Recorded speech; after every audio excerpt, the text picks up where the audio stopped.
Hello there, it's Song again. I just made the basic Shili online course. Shili is known as force testing in English. It's another Yichuan exercise. You can get it from my website, yichuanpark.com, and the link is in the first comment of this video. You'll also find a coupon code that will get you 20% off to this course if you get it now. So far, I've already made 2 Zhanzhuang courses. Zhanzhuang is known as standing meditation, standing exercise, standing like a tree. One Zhanzhuang course is about standing postures on parallel step. Parallel step is the one that I'm keeping now. The other course is about standing postures on the combat step. It looks like this. And for this basic Shili course, I introduced 10 kinds of Shili movements on the parallel step. Anyone who did a few months of standing exercise can learn those basic movements. The movements will allow you to move your standing postures in a spatial designed way. Your body can be more unified. You can be enjoying more of each exercise. If you take the course, I will provide extra support too. If you send me questions, I may answer them in videos. If you send me the videos of your own practice, I will try to correct your movements and offer advice to improve your Shili. And when I make a video to answer your questions or correct your movements, it will be most likely uploaded to the course so everyone can learn from each other's questions and problems. The rest of this video will be playing a course preview. It's the first lesson of this course. It will teach you how to do Fu'an Shili. After watching that, you should be able to know if this is what you were expecting. And if you are interested, now is the best time to get it. Hello, in this video, we're going to learn Fu'an Shili. The very first thing that we have to know when doing Shili is that we need to keep most of the required Yi for the Zhanzhuang stance. Now we're going to do Shili on the parallel step, so we will keep most of the required Yi for the parallel step stances. Now we're going to bend the knees, we're going to sit slightly, we're going to lift the head slightly, we straighten the spine, and we sink the shoulders, drop the elbows, etc., etc. Because technically, Shili is the spatial extension of Zhanzhuang. So we have to keep Zhanzhuang in the Shili movements. Again, we're going to learn Fu'an Shili. We start with this posture. This is one of the Zhanzhuang postures that we learned in the Zhanzhuang course.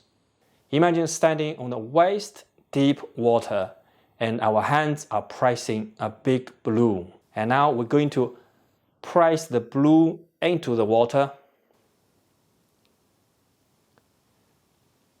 When we're pressing the balloon until it reaches the height of our belly button, we lift the balloon upward.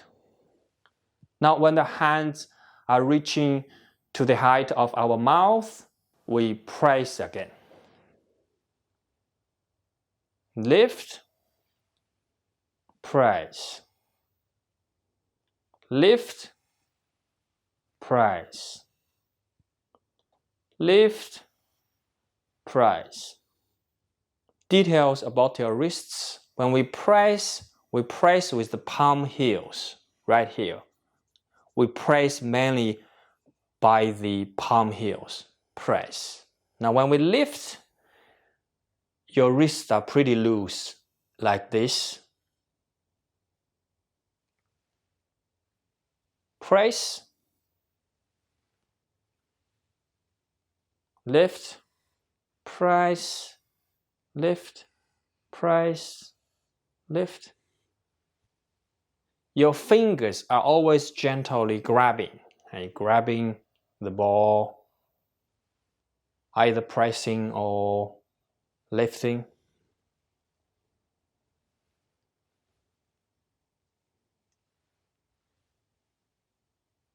Now take a look at the side view. We start with this posture and we press the blue and lift the blue. Press, lift. Press, lift. If you watch closely, you know that the body is also leaning forward and backward when lifting or pressing the ball. When we lift the balloon, we shift more body weight to the toes so that the body is leaning forward. When we pressing the balloon, the body is leaning backward and we shift more body weight to the heels. Backward, forward. Pressing, lifting, backward, forward. The body is leaning forward, backward. The hands are going upward and downward. The most important key point of Shili movement is that we must feel the resistance. You have to know that if you don't feel resistance, your Shili movement isn't right enough. When you press the ball, where does the resistance come from? It's the water floating the ball. Now you press the ball into the water is floating the ball upward. That's the resistance. Resistance is a force that's opposing your movement. Now when you lift the ball, you can understand that the resistance is the gravity of the ball. So when you try to lift the ball, the gravity is opposing to your movement. If you think thoroughly, when you lift the ball from the bottom to the top, there's also floating. You might think that the floating is helping with your movement. Actually, you have to control the floating too. The floating is also a resistance. Another way, it's going to the same direction as your hands going upward, but the floating is always strong. And when we do Shili, it's slow and the speed is constant. So we have to control the ball, from popping up because of the floating. So there are a lot of subtle feelings during Shili. You have to Shili consistently to understand, to feel more. Another thing that you should be aware of is the speed of your movements. So like how quickly or how slowly do we do the movements? Now here's the answer.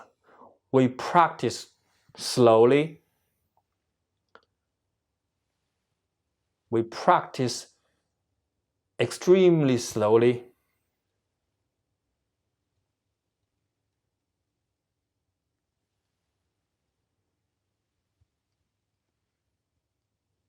And we practice quickly.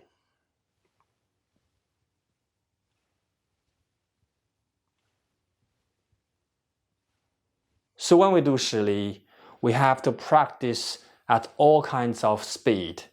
And with different speed, we have to feel resistance the same way.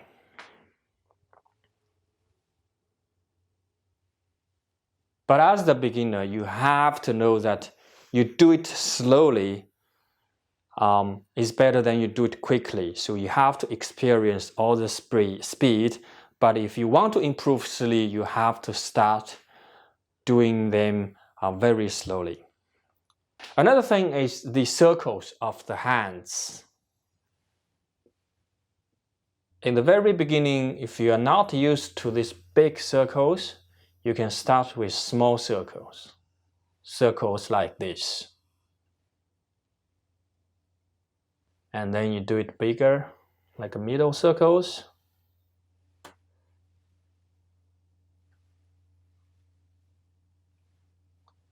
Then you do it big circles.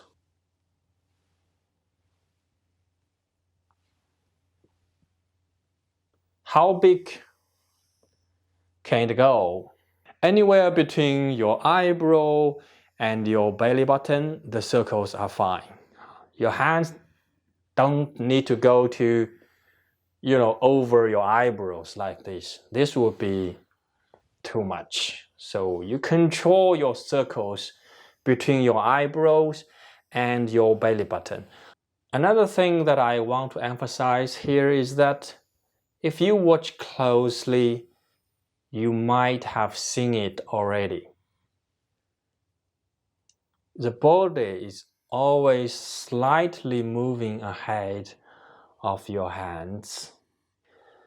At this reversing point, when we are about to press, when the hands are about to press, the body is already leaning backward a little bit. As soon as the body is leaning backward, your hands press.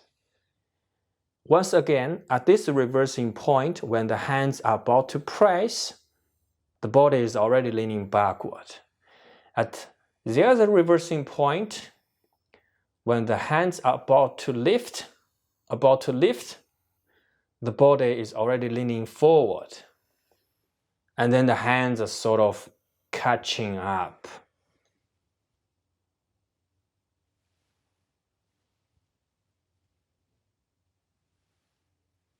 So very important here, your body is slightly moving ahead of your hands, very subtly.